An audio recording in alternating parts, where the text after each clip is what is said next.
இந்த ஆண்டு சட்டமன்ற தேர்தலுக்கு 4 முனை போட்டி இருக்கு. நாம் தமிழர் கட்சிக்கு இந்த தேர்தல் எவ்வளவு முக்கியமான தேர்தல்? இல்ல 4 முனைங்கிறதுல ஒரு கோட்பாட்டு கொள்கை முனை தான், எடுத்து முன்வைக்கிற கருத்தியல் முனை தான். அவங்க 3 பேரும் ஒரே தளத்தில் இருக்காங்க, நான் தான் எதிர்த்தளத்தில் இருக்கேன். இப்ப இருமுனை தான், இருமுனை போட்டி தான். உங்களுக்கு புரியுதுன்னு நினைக்கிறேன். இப்ப அதனால அது 3 பேரும் இலவசங்களை நம்பி இலவசங்களை கொடுத்து என் மக்களை ஏமாற்ற நினைக்கிறாங்க. அந்த நிலையிலிருந்து அதை எப்படியாவது மாற்றணும்னு நான் நினைக்கிறேன். அப்ப எங்க 2 பேருக்கு தானே, அவங்க 3 பேரும் இருமொழி கொள்கையில் இருக்காங்க, நான் ஒரே மொழி கொள்கை கொள்கை மொழின்னு இருக்கேன். இப்போ அது அவங்க மதுக்கடையை மூடுவோம்னு சொல்லலை, நான் வந்தோன்னே மூடுவேங்கிறேன். இப்போ இதுதானே மாறுதல், இதுக்கு தானே போட்டி. அப்போ அதை போய் பேச முடியாது. அவங்க வாக்குக்கு காசு கொடுப்பாங்க, நான் கொடுக்க மாட்டேன். இப்போ பணத்துக்கு வாக்கு என் இனத்துக்கு தூக்குங்கிறது என் கோட்பாடு. அதனால அது இருமுனை போட்டி தான். இது எங்களுக்கு ஒவ்வொரு தேர்தலுமே முக்கியமானதுதான்.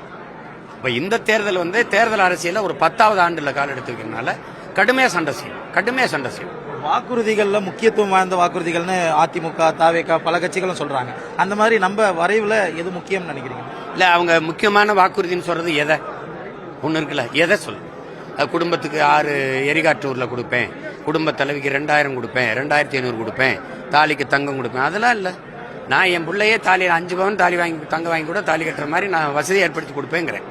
அது என்னோட இது அறிவை வளர்க்கும் கல்வி, உயிரை காக்கும் மருத்துவம், உலக உயிர்களின் உயிர் தேவையாக இருக்கிற நீர், இது 3 தான் என் ஆட்சியில இலவசம். வெறும் இலவசம்னா இப்ப இலவசமா தான் இருக்குன்னு சொல்ல முடியாது. தாராளமா கொடுப்பேன். எல்லாத்தையும் இலவசமா கொடுத்தேன் அரசு. தண்ணீரை மட்டும் வித்துச்சு தமிழ்நாடு அரசு 10 ரூபாய்க்கு. ஏன்னு கேட்டா, தண்ணீரை இலவசமா கொடுத்தா அதை விற்கிற தனியார் முதலாளியுடைய லாபம் குறைஞ்சு போயிடும். அப்ப அவனுக்கிட்ட லாபம் குறைஞ்சா உனக்கு என்னன்னா, அவன்கிட்ட இருந்து வர கமிஷன் காசு எனக்கு நின்று போயிடும். உங்களுக்கு புரியுது நினைக்கிறேன்.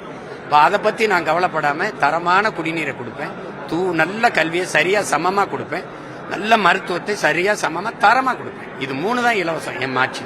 இது புதிதா வந்திருக்கக்கூடிய கட்சி அதிமுகவோட வாக்குகளை பிரிப்பாங்க, திமுகவோட வாக்குகளை பிரிப்பாங்கன்றாங்க. நாம் தமிழர் இந்த தாவேகாவோட எஃபெக்ட் எதுவும் இருக்குன்னு நினைக்கிறீங்களா வாக்கு வங்கியில? அது ஒன்றும் இருக்காது. இப்ப நீங்க தம்பியோட வாக்கு எனக்கு இருந்தா அவருக்கு நீங்க எண்ணும் போது 20 விழுக்காடு இருக்கு, 30 விழுக்காடு இருக்குன்றீங்க.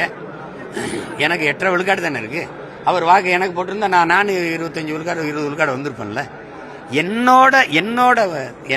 எனக்கு பின்பற்றி வாக்கு செலுத்துறவங்க பொழுதுபோக்கு தளத்துல தலைவனை தேர்ந்தவன் இல்ல, போராட்ட களத்துல தலைவனை தேர்ந்தவன்.